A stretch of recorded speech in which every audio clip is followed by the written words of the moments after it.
La Jeune Chambre économique d'Agen a souhaité organiser l'action Entrevue citoyenne 2.0 pour deux raisons. Donner la possibilité à nos concitoyens de poser les questions aux candidats des législatives. Offrir un cadre et un temps de parole identique à tous les candidats. Les 13 candidats de la première circonscription de Lot-et-Garonne ont été contactés.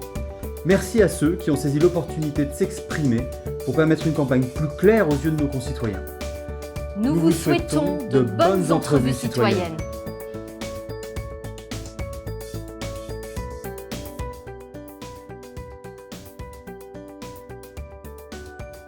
Bonjour Émy Dubernay, représentant NPA. Merci d'avoir accepté l'invitation de la Jeune Chambre économique d'Agen dans le cadre de l'action Entrevue citoyenne 2.0, ainsi qu'au SUA de nous accueillir dans la tribune Lacroix du Stade Armandie. Bonjour Émy Dubernay. Bonjour. Depuis avril 2017, la Jeune Chambre économique d'Agen a recueilli auprès de 4000 citoyens et chefs d'entreprise de la première circonscription de Lot-et-Garonne les questions qu'ils souhaiteraient poser aux candidats aux élections législatives. 5 grandes thématiques ont émergé. Mieux vous connaître, vivre ensemble, les talents de notre territoire, l'économie et diverses questions. Je vous rappelle le principe. 10 questions identiques pour tous les candidats et 15 minutes pour y répondre. Toutefois, nous passerons à la question suivante au bout de 2 minutes. Première partie, entretien d'embauche. Pourquoi êtes-vous candidat ? Alors, question intéressante du coup, parce que ça a été au cœur des débats qu'on a pu avoir dans notre parti avant de se présenter. Donc du coup, nous on se présente principalement parce qu'on a le sentiment que pendant la campagne présidentielle donc de Philippe Poutou, nos idées ont été très bien reçues par les gens. Même s'il y a parfois eu des réflexions qu'on a l'habitude d'entendre, c'est du type vous allez faire 1%, vous êtes un petit parti, etc. Il y a quand même une vraie adhésion à nos idées qui est réelle et l'antipathie qu'on nous prête parfois ou le rejet des gens n'est pas du tout quelque chose qu'on a rencontré sur Agen. Donc on a assez peu de candidatures au niveau du NPA en France, mais c'était une volonté justement de cibler nos candidatures sur des lieux où vraiment on sent que nos idées sont acceptées et qu'on a l'occasion de faire quelque chose. Merci. Nous allons jouer avec des questions fermées. Le principe, un choix possible. Vous avez le droit à un joker. D'accord. Et pas d'argumentation. Très bien. Première question, hier ou demain ? Demain. SUA ou pruneau chaud ? SUA. LGV ou aéroport ? C'est compliqué. Aéroport, on va dire. Soir ou matin ? Plutôt matin. Moralité ou légalité ? Moralité. Boulevard de la République ou au Green ? Boulevard de la République. Radio ou télé ? Radio. Ducournau ou Cap Cinéma ? Ducournau. Agenda papier ou agenda numérique ? Numérique. Et enfin taxi ou Uber ?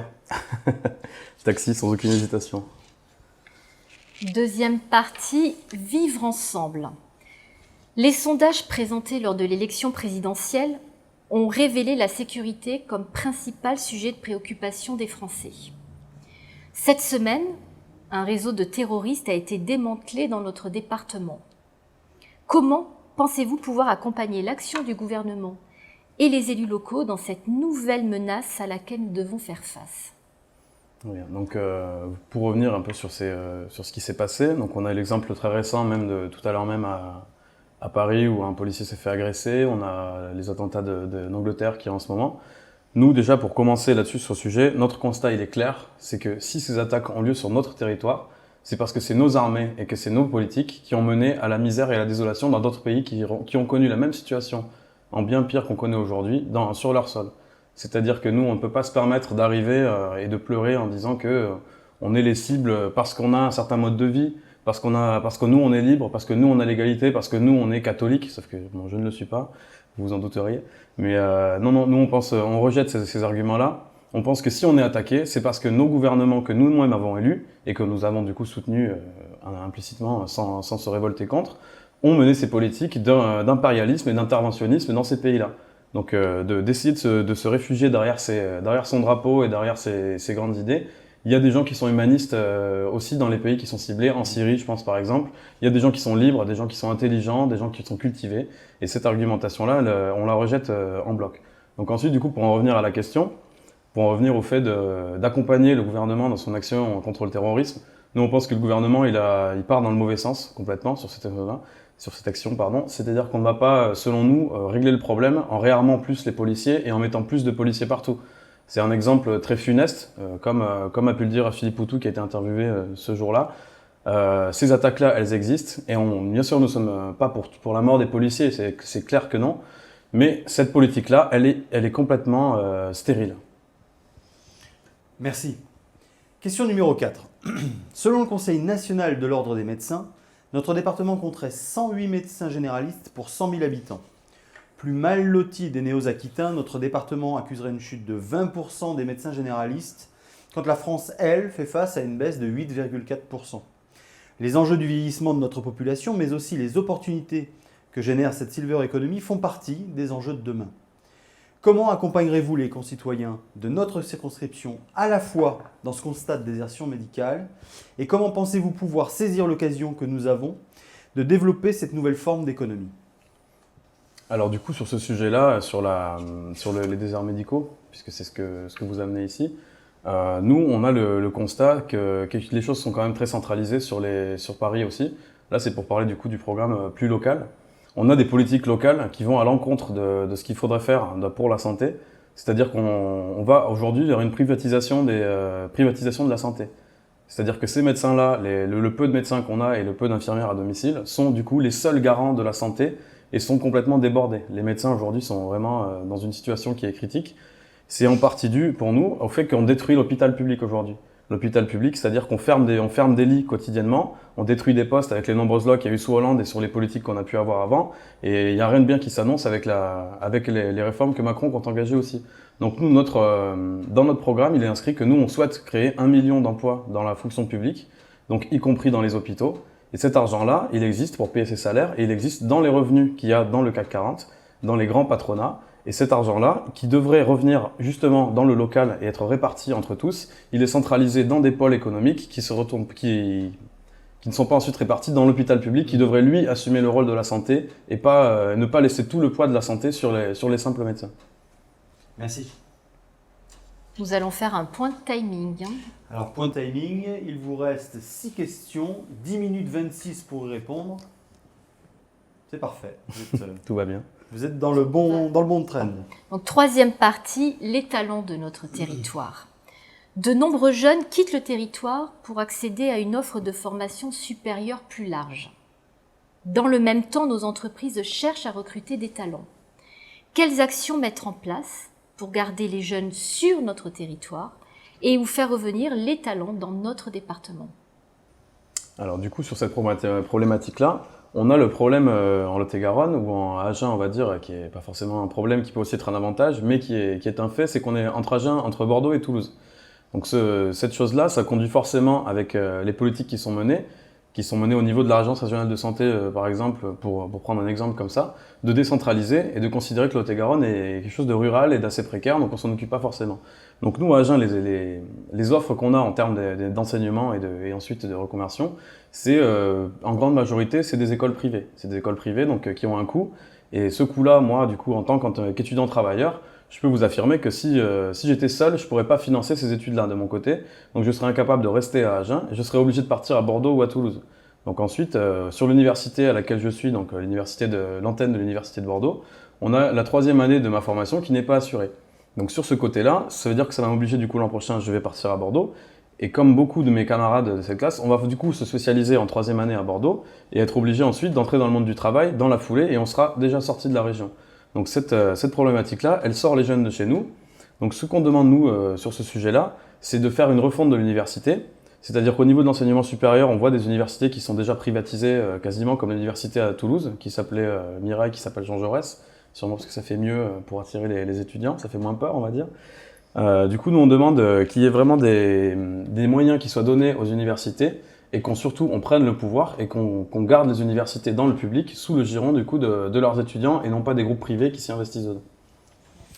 Merci. Question numéro 6. Nos parents n'ont eu qu'un seul métier dans leur vie.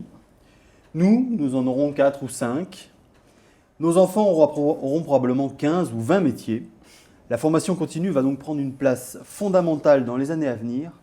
Comment votre action peut accompagner cette révolution ? Alors cette révolution, donc, vous choisissez de l'appeler comme ça. Moi, ce que je constate, c'est que c'est plutôt un retour en arrière. C'est-à-dire que c'est une précarisation totale du travail. Et le fait d'avoir un travail qu'on aime et qu'on fait toute sa vie, ça devrait être c'est le droit le plus basique pour nous.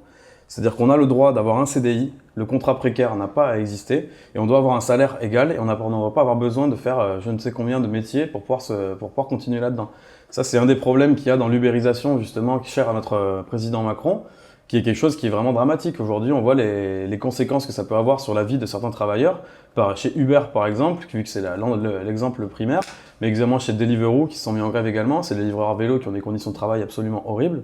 Et du coup, par rapport à ça, vous me demandez la solution, comment gérer le fait d'avoir autant d'emplois. Moi, je vous réponds que justement, c'est une révolution, mais qui soit la nôtre. C'est-à-dire une révolution qui soit contre ce système-là et qui ne permette plus aux patrons et à tous les pouvoirs, les pouvoirs économiques de diviser ainsi les travailleurs et de pouvoir les répartir à leur guise sur tous les territoires. Les travailleurs doivent être regroupés, doivent travailler pour un but commun et doivent être payés à hauteur de ce qu'ils souhaitent et non pas être précarisés et divisés. Merci. 4e partie, l'économie.